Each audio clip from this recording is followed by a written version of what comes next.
चलिए आज का चैप्टर है some basic concept of chemistry. जितने भी अदर वीडियोज आप देखिएगा वो एनसीईआरटी नहीं साइड बुक को लेके तो जेईई मेंस या पहला तो फोकस आप लोग एनसीईआरटी कंप्लीट करो और उसके बाद एनसीईआरटी के बाद आपको इस साइड बुक को रखा है। पहला अगर तैयारी करवाना है किसी बच्चे को तो एनसीईआरटी लाइन बाय लाइन पूरा पढ़ा दो, कोई भी कंपटीशन वो निकल जाएगा। लाइन बाय लाइन जितना इन टेक्स्ट के क्वेश्चन है, एक्सरसाइज के क्वेश्चन है, पहला फोकस आपको एनसीईआरटी पे करना है। ठीक है, ये क्लास 11 केमिस्ट्री का फर्स्ट चैप्टर है। मैं लाइन बाय लाइन ही पढ़ाऊंगा इस पर भी और आगे भी लाइन बाय लाइन ही पढ़ाऊंगा। उसके बाद साइड बुक वगैरह में करूंगा। 100% अगर एनसीईआरटी करते हो आपका बोर्ड में अच्छा नंबर आएगा। अगर कोई टीचर से बोलता है शुरू में ही अगर साइड बुक ले लिया, साइड बुक हेल्प के लिए रखो न, जहाँ कई टॉपिक ऐसा है नहीं समझ में आएगा तो टॉपिक इसका देखो, लेकिन पढ़ो साइड बुक से। ठीक है, साइड बुक से उसको देख के समझ सकते हो। लेकिन अगर कोई फुल्ली अगर साइड बुक से आपको प्रिस्क्राइब करता है कि नहीं साइड बुक से आप लोग पढ़ो, दैट मीन्स ही और she is doing nothing but only wasting your time. ठीक है, वो टाइम को वेस्ट कर रहे हो as well as your money also, ऐसा भी आपका बर्बाद। तो मेरी यही गुजारिश है आप लोग से कि एनसीईआरटी पर ही बने रहिए, एनसीईआरटी को पढ़िए, ज़्यादा बेटर है। हाँ, एनसीईआरटी किताब जब पढ़िए तो अपने बगल में सिलेबस फॉलो कीजिए एनसीईआरटी का। कुछ टॉपिक है तो उसको कुछ टॉपिक को साइड बुक के हेल्प लेते हुए आगे आप लोग पढ़ सकते हो। ठीक है, तो चैप्टर का नाम है some basic concept of chemistry. जो सिलेबस है उसका वो मैं आज 2 कवर करूंगा, इंपॉर्टेंस ऑफ केमिस्ट्री और नेचर ऑफ मैटर। मैंने यहाँ पे इंडेक्स लिख दिया है। properties of matter,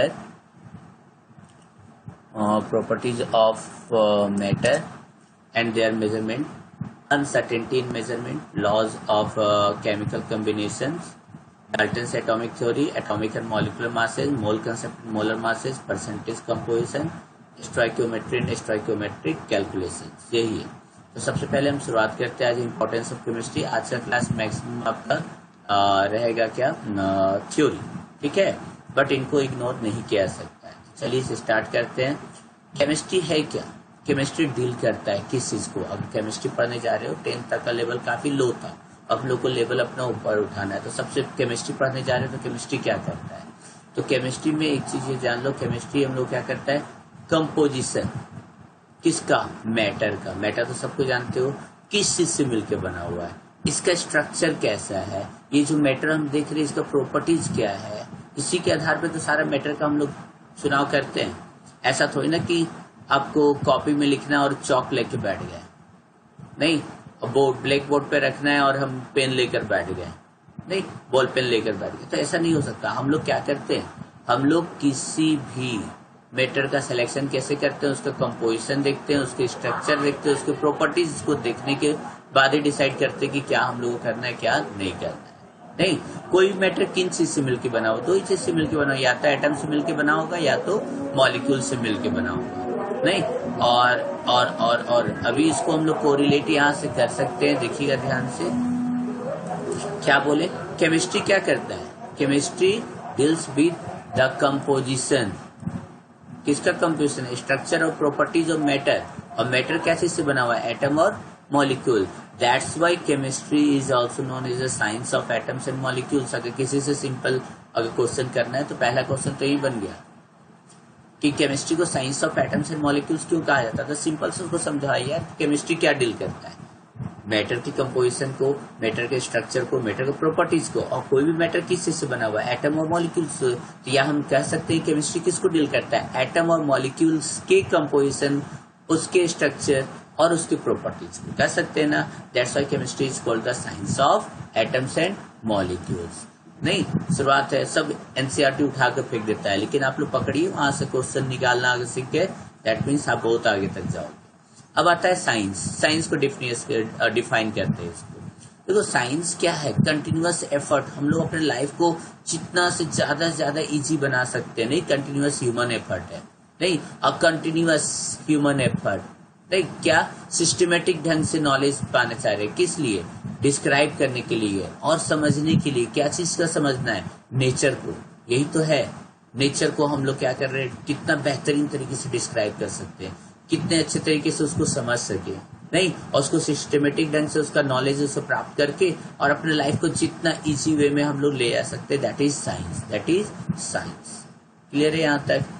अब आता है कि साइंस का, केमिस्ट्री का इम्पोर्टेंस क्या है, केमिस्ट्री का इम्पोर्टेंस क्या है। ठीक है, तो देखो केमिस्ट्री का अगर हम लोग देखा जाए तो अगर आगे चल के 12th के बाद आप लोग पढ़ोगे तो अगर बायो लेते हो तो भी तुमको केमिस्ट्री लेना होगा, अगर फिजिक्स लेते हो तो भी केमिस्ट्री लेना होगा, मैथ लेते हो तो भी केमिस्ट्री लेना होगा।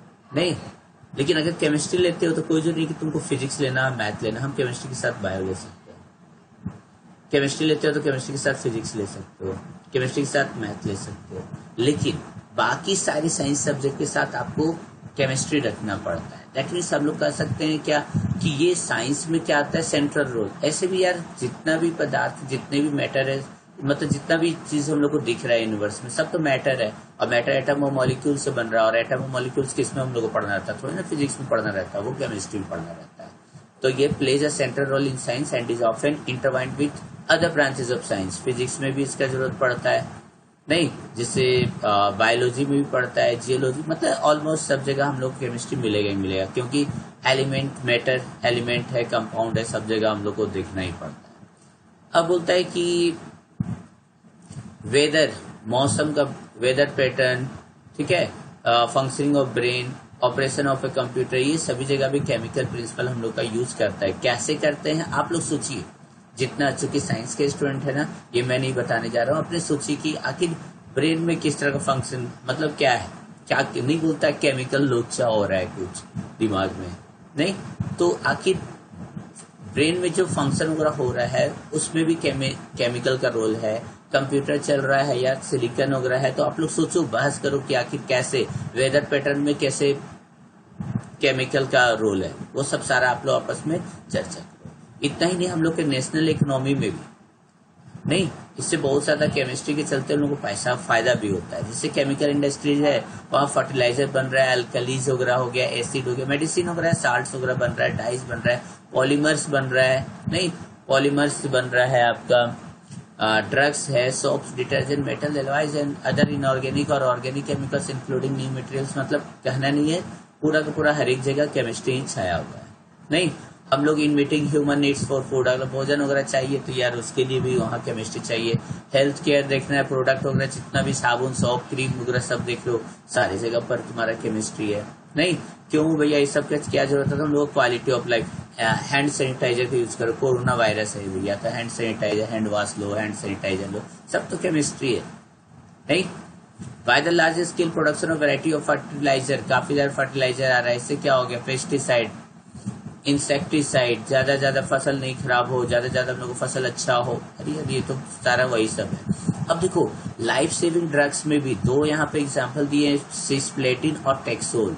ये खासकर इफेक्टिव कब होता है, कैंसर के इलाज में। और एजेटी एक हम लिखते हैं, एजिडोथाइमाइडिन, ये ads acquired immune deficiency syndrome, नहीं, इसमें इस्तेमाल होता है। ठीक है, साथ ही साथ it has now become possible to design and synthesize new materials having specific magnetic, electric and optical properties। नहीं, मतलब सुपर कंडक्टिव मटेरियल्स वगैरह बन गया। देखते हो आजकल इतना छोटा, यार पहले कंप्यूटर का देखो तो एक रूम इतना बड़ा था, फिर एक आया आपका पीसी टाइप का आया, फिर अब देखो तो मतलब एकदम टीएफटी, जब टीएफटी सीएफटी एकदम काफी छोटा नहीं होते जा रहा है। इवन आपके मोबाइल में कोई सोच रहा था, मोबाइल देखो जो चिप वगैरह बना हुआ है, सब तो क्या एलिमेंट वगैरह से ही बना हुआ है, सब जगह तो केमिस्ट्री है। Conducting polymers, optical fibres, large, हम लोग के लाइफ के और ज्यादा छोटा, मतलब कम जगह घेरता है और काफी सारा हम लोग को फायदा पहुंचाता है। यहाँ पर तक कि इन्वायरमेंट के लिए जो पॉल्यूशन वगैरह हो रहा है, नहीं, hazardous refrigerants, safer alternatives to environmentally hazardous refrigerants like fluorofluorocarbon जो निकलता है, सबसे बड़ा कारण है ओजोन का जो हम लोग का लेयर समाप्त होते जा रहा है, उसको खत्म होने में सबसे बड़ा कारण किसका, सीएफसी का है। नहीं, तो इस सब का अल्टरनेटिव खोज के लेते आया। खोजो, मोबाइल चलाते हो, व्हाट्सएप और फेसबुक के अलावा भी बहुत सारा जीवन होता है, तो उसको ध्यान देना आप लोग को। ठीक है, तो इस तरह का इसका अल्टरनेटिव खोज में आ गया है। अगर मिल जाता है तो आप लोग कमेंट में लिखो, नहीं अगर होता है तो फिर मैं बताऊंगा इसका। ठीक है, अब चैलेंजेस क्या है in front of chemist, the management of the green house gases. नहीं, तरक्की तो कर रहे हैं, लेकिन ग्रीन हाउस गैसेज वगैरह जो होता है जिसके कारण पूरा टेम्परेचर बढ़ते जा रहा है अर्थ का, कार्बन डाइऑक्साइड, इन लोग को कैसे मैनेज किया जाए। नहीं, बायोकेमिकल, हम लोग के बॉडी में जो बायोकेमिकल प्रोसेस अभी देख रहे हो, कोरोना लाख हम लोग रिकॉन वगैरह तैयार कर लिए, लेकिन इसका क्या हेल्थ से रिलेटेड जहाँ है हम लोग का बैंड बच गया। अब भी हम लोग पूरी तरह से उसको समझ नहीं पाए हैं, किस प्रकार एंजाइम वगैरह हम लोग शरीर में काम कर रहे हैं, नहीं कौन सा एंजाइम हम लोग के लिए फायदेमंद है, कैसे नया बनाया जाए, मतलब तरह तरह का मटेरियल वगैरह का अभी लगा हुआ है केमिस्ट लोग उसको। ठीक है, चलिए यहाँ तक तो था, इसको और बेहतरीन तरीके से। अब ये जो हम पढ़ाए टोटली एनसीईआरटी पढ़ाए, अब क्या करो, पढ़ लिए। अब साइड बुक का है सीक्वेंस वाइज, काफी अच्छा सीक्वेंस में दिया हुआ है, उसको पढ़ लो, बेहतरीन तरीके से नोट्स बना लो, ज्यादा अच्छा रहेगा। नहीं, अब आता है नेचर ऑफ मैटर, ये हम लोग का है सेकंड पार्ट, ये हम लोग का क्या है सेकंड पार्ट। नहीं, हम लोग क्या कहते हैं, anything which has mass and occupies space, कोई भी चीज जिसमें अगर मास और स्पेस है उसको मैटर कहते हैं। बुक पेन जितना भी देख रहे हैं सब तो मैटर है, ये सब बताने की जरूरत नहीं है, आप लोग पहले ही पढ़ चुके हैं, ये भी पढ़ चुके। मैटर 3 फिजिकल स्टेट में पाया जाता है, सॉलिड, लिक्विड और गैस, यहाँ पिक्चर के द्वारा आप लोग को दिखा चुके हैं। नहीं, पिक्चर एक दिख रहा होगा आप लोग को। ठीक है, सॉलिड में सारे पार्टिकल नजदीक रहते हैं, लिक्विड में थोड़ा दूर दूर रहते हैं, लेकिन गैस के कंपेरिजन में नजदीक और सॉलिड के कंपेरिजन में थोड़ा दूर रहते हैं। इसमें फ्रीली मूव नहीं कर सकता है पार्टिकल्स, कंस्टिट्यूएंट पार्टिकल, जबकि इसका थोड़ा फ्रीली मूव कर सकता है। इसमें तो फोर्स ऑफ अट्रैक्शन रहता ही नहीं है, काफी दूर दूर भागते हैं। इसका डिफरेंट शेप और वॉल्यूम होता है। इसका क्या होता है, ये डिफरेंट वॉल्यूम होता है, बट शेप जिसमें डालो लिक्विड उसी का शेप ले लेता है, और गैस का ना तो डिफरेंट शेप होता है ना तो डिफरेंट वॉल्यूम होता है। ये सब तो पहले पढ़ चुके हो, यही तो हम लोग को पढ़ना है। In solids the constituent particles are held very close to each other in an orderly fashion and there is not much freedom of movement. इसके पार्टिकल उतना तेज मूव नहीं कर सकते, जबकि लिक्विड में क्या हो गया, यही बताए थे, constituent particles are close to each other but in comparison to solid उतना ज्यादा क्लोज नहीं रहते हैं, बट गैस के कंपेरिजन में क्लोज रहते हैं। दे कैन मूव अराउंड, इनके पार्टिकल्स अदर से उधर क्या हो सकते हैं, मूव कर सकते हैं। गैस में क्या होता है, constituent particles are far apart as compare to those present in solid और लिक्विड स्टेट, उनके कंपेरिजन में काफी दूर दूर में रहते हैं और इनके पार्टिकल आराम से और काफी तेज से इजी एंड फास्ट मूव कर सकते हैं। अब इस आधार पर अरेंजमेंट ऑफ पार्टिकल्स के आधार पर हम लोग क्या कर सकते हैं, अगर पार्टिकल्स काफी ज्यादा नजदीक है एक दूसरे के तो ये पार्टिकल नहीं भागेंगे, दैट मीन्स इसका वॉल्यूम भी सेम होगा और शेप भी सेम होगा। वॉल्यूम तो इसका लिक्विड से क्या होता है, डिफरेंट वॉल्यूम होता है, मतलब एक गिलास पानी लिए उसको जग में डाल दो तो एक ही गिलास पानी रहेगा, लेकिन अभी वो गिलास का शेप में था, बॉल्स में डाल दी तो बॉल्स का शेप ले लिया, और जग में डाल दी जग का शेप ले लिया।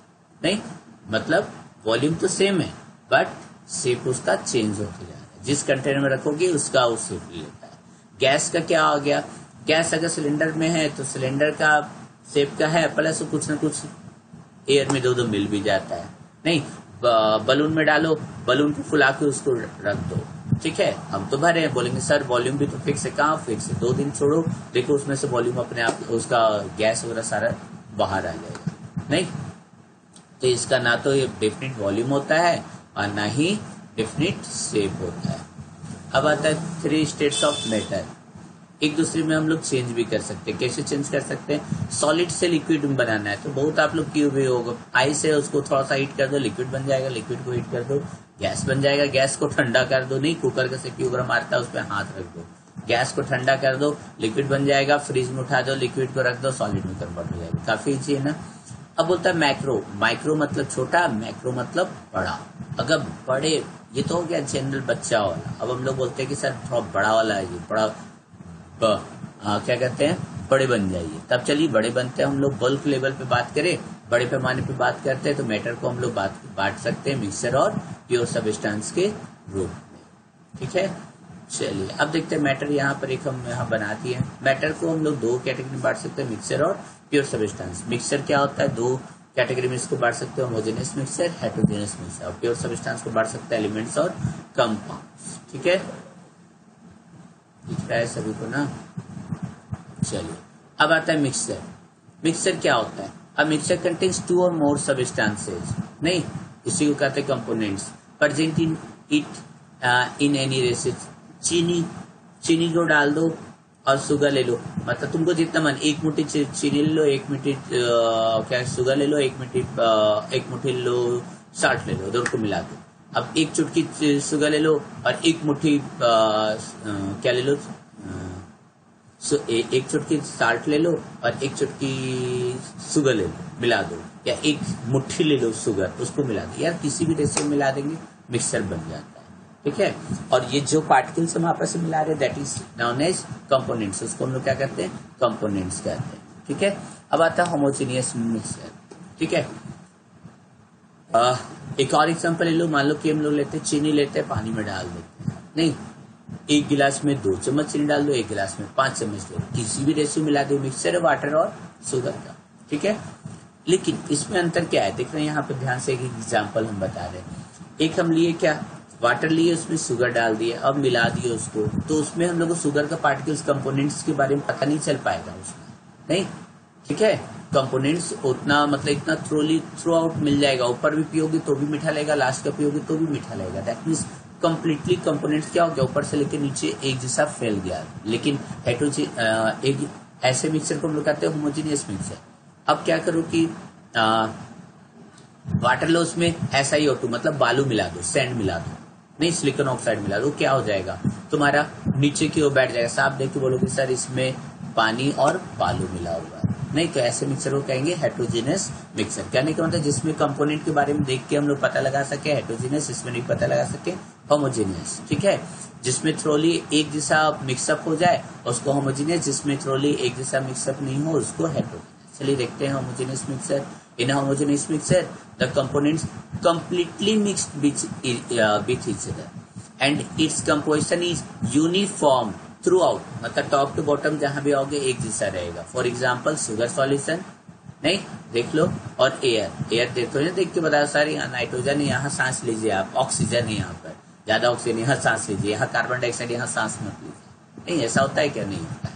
हेटेरोजेनियस मिक्सचर में क्या हो गया, composition is not uniform throughout and sometimes the different components can be observe with our naked eyes, नहीं। एग्जाम्पल में हो गया mixture of salt and sugar, रेंस नहीं होगा, ग्रेन्स होगा, grains and pulses along with some that particle, नहीं, stone वगैरह रहता है। मिक्सचर जो भी रहता है can be separated by using physical method such as simple hand picking. Mummy लोग को देखोगे चावल वगैरह में जो काला रंग का पत्थर रहता है तो उसको निकाल के फेंकती है। फिल्ट्रेशन, जैसे चाय हुआ छानना रहता है तो हम लोग छान देती है। क्रिस्टलाइजेशन, क्रिस्टल वगैरह बनाना, क्रिस्टल दानेदार वगैरह जो रहता है वेपराइज करो, उसके बाद पढ़े होगे 9th में। डिस्टिलेशन मेथड वगैरह के द्वारा भी होता है। सारा प्रोसेस पढ़ाएंगे केमिस्ट्री में, आगे चलते जाइए, आज तो शुरुआत है आप लोग का। अब आता है प्योर सब्सटेंस। प्योर सब्सटेंस क्या होता है, फिक्स्ड कंपोजिशन रहता है और constituent can not be separated bye simple method के द्वारा सेपरेट नहीं कर सकते हैं।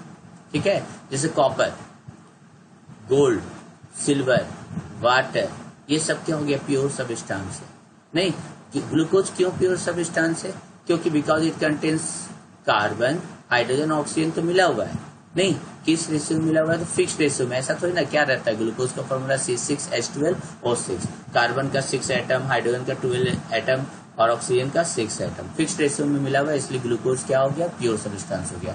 H2O is also pure substance, क्यों, because it contains hydrogen, 2 atoms of hydrogen and 1 atom of oxygen, that means वो आपस में हाइड्रोजन ऑक्सीजन क्या हो गया, एक फिक्स रेशियो में मौजूद है, इसलिए इसको हम लोग क्या कहेंगे, प्योर सब्सटेंस। ठीक है, अब आता है एलिमेंट। एलिमेंट किसको कहते हैं, एक element consist of only one type of particles. वो पार्टिकल्स हो सकता है सिर्फ एटम का बना हो, मॉलिक्यूल्स। चलो, बहुत सारे बच्चे लोग को एटम और मॉलिक्यूल्स में कंफ्यूजन होता है, नहीं, तो चलिए हम दिखा देते हैं एटम। जैसे हम बोले कि hydrogen atom H, hydrogen molecule H2, नहीं, हम बोले ऑक्सीजन एटम O2, ठीक है, phosphorus atom P, phosphorus molecule P4, sulphur atom S, sulphur molecule, मतलब मॉलिक्यूल रहता है तो सेम टाइप्स ऑफ एटम आपस में क्या होता है, कंबाइन करता है। ठीक है, हम बोले नोबेल गैस में आ जाओ, हीना, नीना और करीना का एक्सरे रंगीन, ये नोबेल गैसेज है। इसमें देखो helium atom He, helium molecule He, neon atom Ne, neon molecule argon, मतलब नोबेल गैस का एटम के फॉर्म में और मॉलिक्यूल के फॉर्म में दोनों सेम रहता है। ठीक है, समझ में आ रहा है, यही था आपका। अब आता है क्या, sodium sodium, copper, silver, hydrogen, oxygen, ये सब एलिमेंट्स है। क्यों एलिमेंट्स है? क्योंकि ये सिर्फ एक ही प्रकार का एटम से मिलके बना हुआ है। ठीक है, बहुत सारा एटम हो सकता है जो तुम लिए हो। जनरली 1 मोल लेते हैं, किसी का भी कोई भी एलिमेंट का 1 मोल लेंगे तो उसमें रहेगा 6.022 इंटू 10⁻20 23। नहीं पढ़ोगे, मोल कंसेप्ट इसी चैप्टर में पढ़ना है। अगर the atoms of different elements, मान लो सोडियम अलग एलिमेंट है, कॉपर है, दोनों का नेचर देखेंगे तो दोनों का एटम भी अलग होगा। सोडियम का प्रॉपर्टीज दिखाएगा, कॉपर दिखाएगा। अब बोलता है टू और मोर एटम्स ऑफ सेम एलिमेंट जब आपस में मिल जाता है तो क्या बनता है? मॉलिक्यूल्स। इसी को क्या कहते हैं? मॉलिक्यूल्स। अभी जैसे बताया H2 क्या है? मॉलिक्यूल्स है। H क्या है? एटम है, नहीं एलिमेंट। तो H जब 2 बार मिल गया था H2, P एलिमेंट है, S एलिमेंट है, इसका मॉलिक्यूल हो गया। क्लियर है? अब बोलता है when 2 or more atoms of different elements combined in a fixed and definite ratio, the molecule of a compound is obtained and the properties of compound are different from those। चलो यहाँ simple से example एक लेके बनाते हैं। Definition देखोगे यहाँ पर H2O का एग्जांपल लेते हैं, सबसे बेस्ट एग्जांपल आपके लिए। क्या बोलता है? when 2 or more atoms of different elements, चलो देखते हैं, हाइड्रोजन और ऑक्सीजन आपस में मिल रहा है, नहीं combine in fixed and definite ratio, मिल गया, इसका 2 और इसका 1 मिल गया। The molecule of a compound is obtained, इसी को तो कहेंगे ये वाटर का मॉलिक्यूल हो गया, नहीं। And the properties of compound, ये जो कंपाउंड बना H2O क्या कहलाएगा? ये कंपाउंड है, ठीक है। Are different from those of its constituent element, इसका कंस्टिट्यूएंट एलिमेंट से टोटली प्रॉपर्टीज अलग। क्यों? क्योंकि हाइड्रोजन से बना हुआ और ऑक्सीजन से मिलकर बना हुआ। ये भी गैस, ये भी गैस, लेकिन ये क्या हो गया भैया? ये तो लिक्विड है, नहीं ये आग को बुझाने का काम करता है, ये जबकि आग को और बढ़ाने का काम करता है। आ रहा है समझ में? नहीं, कैन नॉट बी सेपरेटेड। इसकी कंस्टिट्यूएंट हम सोचेंगे सर H2O को हम लोग क्या करेंगे? पानी का हाइड्रोजन को अलग कर देते हैं, जो बच गया ऑक्सीजन, उस ऑक्सीजन को हम लोग सांस में ले लेते हैं। नहीं, हम लोग को किसी तरह कोई परेशानी नहीं होगा, लेकिन ऐसा पॉसिबल नहीं है। सिंपल मेथड से आप इसको तोड़ नहीं पाइएगा। क्लियर है? सिंपल सबस्टांस में तोड़ पाना सिंपल मेथड से पॉसिबल नहीं है फिजिकल। तो कैसे करेंगे? केमिकल मेथड लाएंगे। अब आता है water, ammonia, carbon dioxide, sugar, ये सब सारा इसका एग्जाम्पल है। और फॉर्मूला सभी को मालूम होगा। फॉर्मूला वाटर का क्या होगा? H2O, ठीक है। अमोनिया क्या होगा? NH3 होगा, ठीक है। कार्बन डाइऑक्साइड CO2 होगा, C12H22O11 होगा। सुबह चलो देखते हैं कार्बन डाइऑक्साइड। अब आता है कार्बन डाइऑक्साइड को आप कंपाउंड क्यों कहेंगे? चलो कंपाउंड का डेफिनेशन हम लोग पढ़ चुके हैं कि सर एक तो कार्बन और ऑक्सीजन से मिलकर बना हुआ। किससे मिलकर बना हुआ है? जल्दी बोलो। कार्बन से मिलकर बना हुआ है, ऑक्सीजन से। तो the atoms of different elements हो गया। Are present in fixed ratio, इसका 1 एटम, इसका 2 फिक्स्ड एंड डिफरेंट रेशियो में है। और इस प्रकार जो हम लोग को CO2 मिल रहा है, इसका प्रॉपर्टीज कार्बन सॉलिड होता है, ये ऑक्सीजन गैस होता है। ये टोटली प्रॉपर्टीज नहीं, ये टोटली इसका प्रॉपर्टीज अलग होता है। ये आग को और बढ़ाने का काम करती है, ये आग को बुझाने का काम करता है। क्लियर है यहाँ तक? तो इसलिए इसको हम लोग क्या कहेंगे? कंपाउंड। कंस्टिट्यूएंट जिससे बना है उससे टोटली इसका प्रॉपर्टीज अलग हो गया, ठीक है। तो यहाँ तक था आपका आज के चैप्टर। नोट्स बना लीजिएगा, कमेंट्स जरूर कीजिएगा, कमेंट्स वगैरह आएगा लिखिएगा, बताइएगा, उसके बाद ही हम आगे आप लोगों को पढ़ाएंगे, ठीक है। सेल्फ स्टडी मस्ट है। NCERT पढ़ते रहिए, एक एक क्वेश्चन उसका करते रहिए। उसको अगर नंबर लाना चाहते हैं, आगे बढ़ना चाहते हैं, तो पहले NCERT, तब कोई साइड बुक, आराम से जल्दी पतला 2 बुक है, आराम से कंप्लीट